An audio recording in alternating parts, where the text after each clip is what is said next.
Hello everyone, this is Dipanjali and I welcome you all on my YouTube channel Study Time India। बच्चों previous videos में हम लोगों ने physics में chapter first discuss किया है, दैट इज़ मोशन। अगर आप लोगों ने अभी तक वो वीडियोस नहीं देखी हैं तो प्लेलिस्ट में जाकर आप देख सकते हैं। आज हम लोग चैप्टर सेकंड स्टार्ट करेंगे, that will be force and laws of motion. अब इस चैप्टर में हमें पढ़ना क्या क्या है, हमें फोर्स के बारे में जानना है, टाइप्स ऑफ फोर्स को देखना है, दो तरह का होता है, balanced force and unbalanced force. साथ ही साथ हमें लॉज ऑफ मोशन यानी मोशन के नियम, गति के नियम भी पढ़ने हैं, first law of motion, second law of motion and third law of motion. इसके साथ साथ हमें जानना होगा last topic, that will B conservation of momentum. तो ये सब अभी तो आप लोगों को डिफ़िकल्ट लग रहे होंगे, नए लग रहे होंगे सुनने में, लेकिन जैसे जैसे हम टॉपिक्स को डिस्कस करते रहेंगे ये सारे ही टॉपिक बहुत इजी हो जाएंगे। तो शुरू करते हैं हम लोग। आज सबसे पहले हम लोग पढ़ेंगे फोर्स के बारे में and then effects of force. तो एक एग्जांपल से हम लोग समझते हैं, अगर हमें दरवाज़ा खोलना है या फिर बंद करना है तो हमें क्या करना पड़ेगा उसके लिए? जनरल सी बात है, पुश या पुल, यही दो चीज़ें करनी पड़ेंगी। भाई हम लोगों को फोर्स अप्लाई करके यानी पुश और पुल करके उस दरवाजे को खोलना होगा या फिर बंद करना होगा, ठीक है, जैसा भी हम लोग चाहेंगे। तो उसी को ही हम लोग क्या कहते हैं?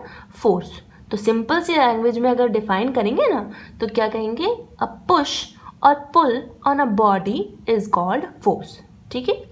अब ये तो बात रही एक एग्जाम्पल से जो हम लोगों ने बोल दिया, उसके साथ सिर्फ और सिर्फ ये दो ही एक्शन हम कर रहे हैं, पुश कर रहे हैं या पुल कर रहे हैं, खोलने के लिए, बंद करने के लिए। हमारी डेली लाइफ में तो बहुत ज़्यादा हम लोग एक्शन करते हैं। जैसे मान लो हम किसी भी रखी हुई चीज़ को उठाते हैं या फिर कोई जो चीज़ है उसे प्रेस करते हैं, उसको हम आगे बढ़ाते हैं, उसको हम पीछे हटाते हैं। तो बहुत सारे एक्शंस हम लोग परफॉर्म करते हैं। हम चीज़ों को ट्विस्ट करते हैं, स्क्वीज़ करते हैं। तो ये सारे एक्शन जो परफॉर्म करते हैं, क्या इनको भी हम फोर्स ही कहेंगे? तो आंसर क्या होगा? यस, ठीक है।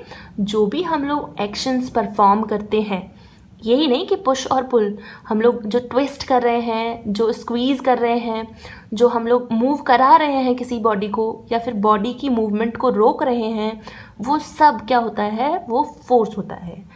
इवन मैं तो ये कहूँगी कि इस अर्थ पर जितनी भी चीज़ें हैं उन सब पर, चाहे वो मोशन में हो या फिर वो स्टेशनरी हो, रेस्ट की पोजीशन में हो, सब पर फोर्स अप्लाई होता है। जितने भी एक्शन हम लोग करते हैं सब में एक्शन जो होंगे वो उसमें फोर्स अप्लाई होता है, ठीक है।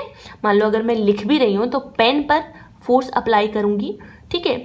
या फिर हम लोग अभी बैठे हुए हैं तो हमारी बॉडी पर फोर्स लग रहा है, ग्रेविटेशन फोर्स।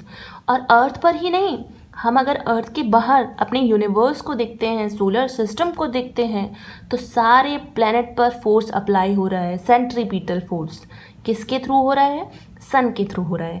जितनी भी सैटेलाइट्स हैं सब पर फोर्स अप्लाई हो रहा है, तभी तो उनको अपनी तरफ खींचे हुए हैं और अपने चारों तरफ चक्कर लगाने पर मजबूर करते हैं, प्लैनेट भी और सन भी, ठीक है।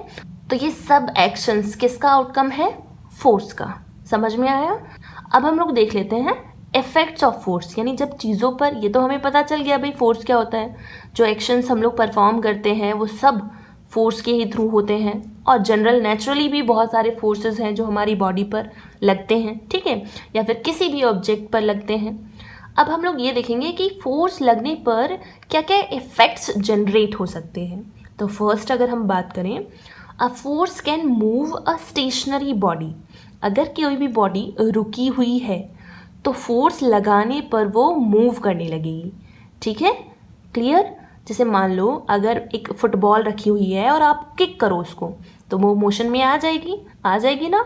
इट मीन्स कि force can move a stationary और अ रेस्ट बॉडी, जो रेस्ट पोजीशन पर है उसको मूव करा सकता है, ठीक है।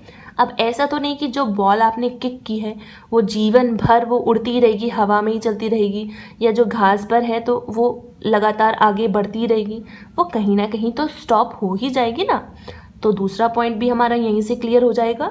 अ force can stop a moving body, यानी जो बॉल आपने किक की थी और वो धीरे धीरे धीरे धीरे और रुक गई है, उस मूविंग बॉडी को किस फोर्स ने रोका है? फ्रिक्शन ने।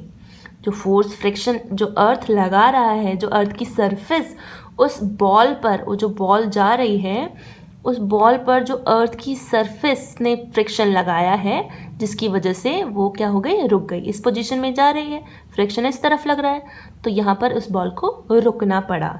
तो क्या कहेंगे? अ force can stop a moving body. अगर कोई भी बॉडी मूव कर रही होगी तो फोर्स लगाने पर वो स्टॉप हो सकती है। ठीक है, जैसे आप लोग ब्रेक भी लगाते हो, भाई कार मूव कर रही है, ब्रेक लगा दो, फोर्स लगाया जिससे कि वो स्टॉप हो गई। Clear? Next, a force can change the shape और size of a body. Force लगाने पर किसी भी बॉडी की, किसी भी ऑब्जेक्ट का शेप तो चेंज होती है, साइज भी हो जाता है चेंज। ठीक है, आप ही देखो, जो आप रोटी बनाते हैं, है ना, तो वो क्या होता है? डो जो होता है वो इस तरह का होता है, और रोटी कैसी होती है? वो इस तरह से फैली हुई होती है, चपाती जो होती है। ठीक है, तो बेलन रोलर की मदद से उसको रोल करते हैं, यानी फोर्स लगाते हैं, और उसकी शेप कैसी हो जाती है? हो गई ना?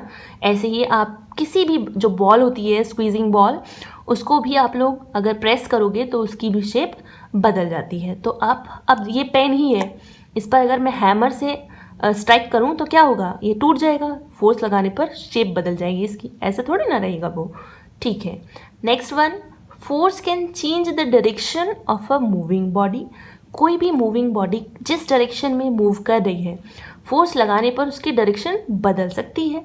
जैसे आप लोगों ने देखा होगा, क्रिकेट की बॉल जब हमारी तरफ आती है और हम बैट से उसको हिट करते हैं, छक्का मारते एकदम, तो जो हमारी तरफ आने वाली थी, यानी हमारी तरफ डायरेक्शन थी उसकी, लेकिन जैसे ही हमने हवा में बल्ला घुमाया तो बॉल की डायरेक्शन कहीं और ही चली गई। ठीक है, तो फोर्स लगाने पर उसकी डायरेक्शन चेंज हुई, तो ये भी एक इफेक्ट है फोर्स का। Next, force can change the speed of a moving body. किसी भी मूविंग बॉडी की स्पीड को बढ़ा भी सकता है और घटा भी सकता है। कौन? फोर्स। ठीक है, मान लो अगर आप साइकिल पे जा रहे हो और आपके दोस्त पीछे से आपको धक्का दे दे, तो बिना पैडलिंग के ही आपकी साइकिल थोड़ा दूर तक जाएगी। तो जो उसकी स्पीड वो धीरे धीरे आपके साथ साथ चलकर चला रहा था, आप उसने धक्का देते ही वो स्पीड इंक्रीज हो गई। ठीक है, फोर्स लगाने पर। और अगर वही दोस्त पीछे से आपकी साइकिल को इस तरह से पकड़ ले कि आप क्या कर रहे हो? मूव करा रहे हो, लेकिन वो साइकिल पीछे से फोर्स लगा हुआ है, तो फोर्स उसकी स्पीड को कम भी कर सकता है। ठीक है, तो ज़्यादा में भी हेल्प होगा और कम में भी हेल्प करेगा। क्या? फोर्स। तो ये हुए कुछ इफ़ेक्ट्स ऑफ फोर्स। जब भी ये अगर होते हैं हमारे डेली लाइफ में, हम पहचान जाएंगे कि हाँ, बॉडी पर फोर्स लग रहा है। ठीक है, तो आई होप आप लोगों को ये टॉपिक समझ में आया होगा।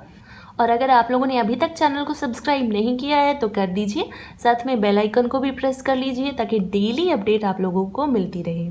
तो आज का टॉपिक हम लोग यहीं फिनिश करते हैं। नेक्स्ट हम लोग डिस्कस करेंगे टाइप्स ऑफ फोर्स।